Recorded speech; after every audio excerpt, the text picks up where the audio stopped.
नाजरीन, America Iran जंग में मिडिल ईस्ट की लाइफलाइन कट चुकी है और अब ये जंग सिर्फ तेल या बारूद की नहीं रही बल्कि प्यास और सर्वाइवल की बन चुकी है।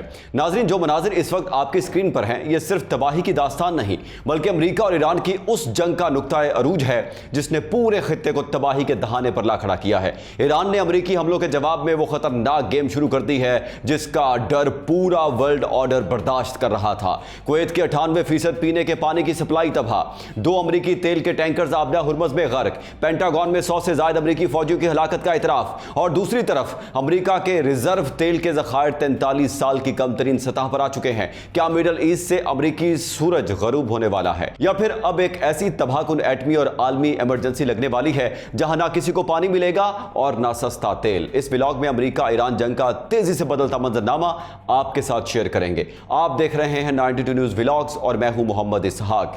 नाजरीन, ये मनाजिर जो आपको इस वक्त स्क्रीन पर नजर आ रहे हैं, बुनियादी तौर पर अमेरिका ने ईरान में जो पानी साफ करने का प्लांट यानी डीसैलिनेशन प्लांट्स को तबाह किया था, ये उसके बाद वहां पर शुरू होने वाले मुरम्मती काम के मनाजिर हैं। ये मनाजिर आपको बता रहे हैं कि इस वक्त सूरत हाल किसी हद तक संगीन हो चुकी है। ईरान ने अमेरिकी हमलों के बाद क्या किया है, यह बहुत ही खतरनाक प्लान है। कुवैत में ईरान के हमलों के बाद हंगामी सूरत हाल पैदा हो रही है। ईरान ने कुवैत के डीसैलिनेशन प्लांट पर पहले भी हमला किया था और आज फिर हमला कर दिया है।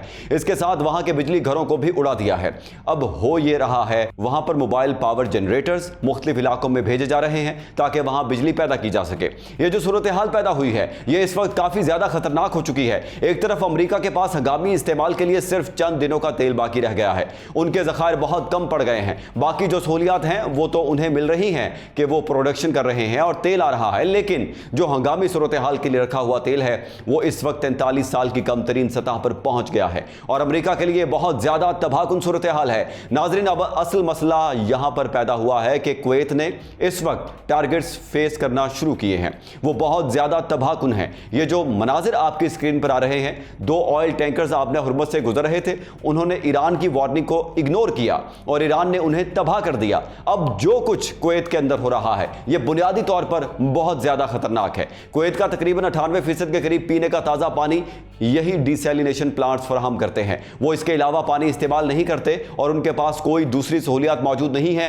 अब जब आप उनको तबाह करना शुरू कर देंगे तो ये तो उनकी लाइफ लाइन है, आप समझ लें कि इससे ऊपर कुछ भी नहीं है। यह सूरत हाल बहुत ज्यादा खतरनाक है, इससे आगे आपके पास कोई दूसरा रास्ता या सूरत हाल नहीं बचती। तो जब आप इस लाइफ लाइन को तबाह कर देंगे तो फिर आप समझ लें कि सर्वाइवल करना मुमकिन नहीं रहता। यहां पर जो सबसे बड़ा चैलेंज बना हुआ है वो काफी ज्यादा दिल दहला देने वाला है और यह मामला भी इस वक्त काफी खराब होता हुआ नजर आ रहा है।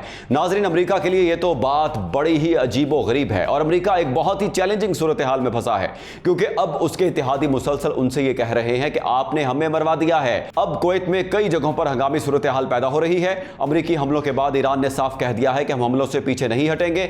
अब चाहे तेल की कीमतें आसमान पर जाएं या जो मर्जी हो, सब कुछ भाड़ में जाए, हमें इस बात की कतई कोई परवाह नहीं है। नाजरीन, इस पूरे के पूरे खेल में जो मंजरनामा सामने आया है उसमें अमेरिका का बहुत ज्यादा नुकसान हो रहा है और दूसरा नुकसान उनके इत्तेहादियों का हो रहा है। देखिए, इस वक्त एक बात बड़ी अजीबो गरीब है। अब हो यह रहा है कि पेंटागन के जो हुकाम हैं वहां के कानून साज उनको पार्लियामेंट के अंदर बुलाए जा रहे हैं और वो जवाब देंगे कि ये इतने अमेरिकी फौजी कैसे मारे गए, यानी पिछले 2 हफ्तों में इतने ज्यादा फौजी कैसे मारे गए और इतने ज्यादा जख्मी कैसे हुए।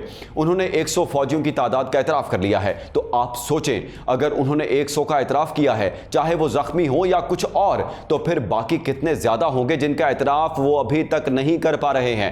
अब गालिबन हम इस मंजरनामे में जा रहे हैं जहां यह सारा खित्ता बदलने वाला है क्योंकि जो हालात इस वक्त पैदा हो रहे हैं वो बहुत संगीन है। अगर ईरान अंधेरे में चला जाता है, ईरान के तेल के कुएं तबाह कर दिए जाते हैं, तो वो भी किसी को नहीं छोड़ेंगे। और अब अमेरिका के इत्तेहादी ममालिक की जानिब से ईरान से दरखास्त की गई है कि आपकी मेहरबानी है, 10 दिन के लिए आप हमले ना करें। इस पर ईरान का कहना है कि इस 10 दिन की मोहलत के पीछे असल में अमेरिका मार्केट में तेल की कीमतों को मैनेज करना चाहता है। वो इस 10 दिन में तेल की कीमतों को संभालने के बाद अपनी स्टोरेज बेहतर करेगा, अपनी जंगी जहाज लेकर आएगा और फिर उसके बाद हमले की तरफ आएगा। ईरान के हुकाम कह रहे हैं कि आप एक काम क्यों नहीं करते, आप अमेरिका को मिडिल ईस्ट से क्यों नहीं निकालते। असल में यह ईरान का बुनियादी मुतालबा है। वो कह रहे हैं कि आप अमेरिका को निकाल दें, सारा खित्ता पुरअमन हो जाएगा, उसके बाद हम जाने और इसराइल जाने, फिर अमेरिका जहां से भी उड़ाएगा, जिस अड्डे से भी आएगा, फिर हम जाने, वो मुल्क जाने और अमेरिका जाने, चाहे वो डिएगो गार्सिया का अड्डा हो या किसी और मुल्क में हो,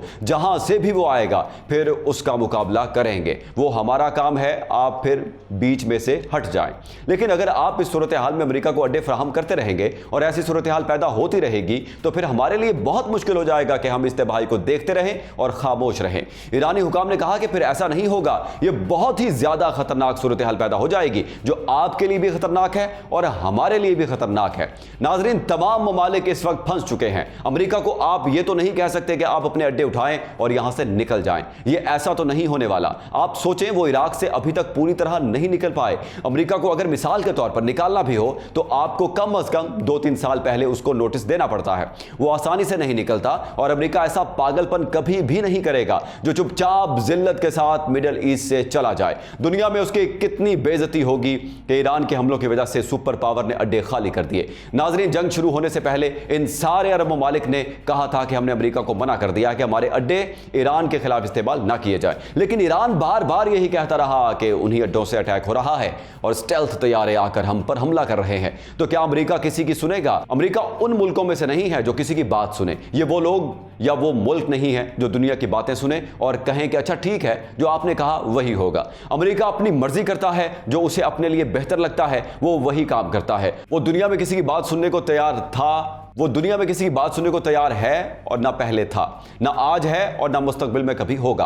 तो अब आप बताएं कि ऐसी सूरत हाल में आप चीज़ों को किस तरह मैनेज कर सकते हैं? क्या सूरत हाल पैदा हो सकती है? ये वो मामला है जो हमने आज से पहले कभी नहीं देखा।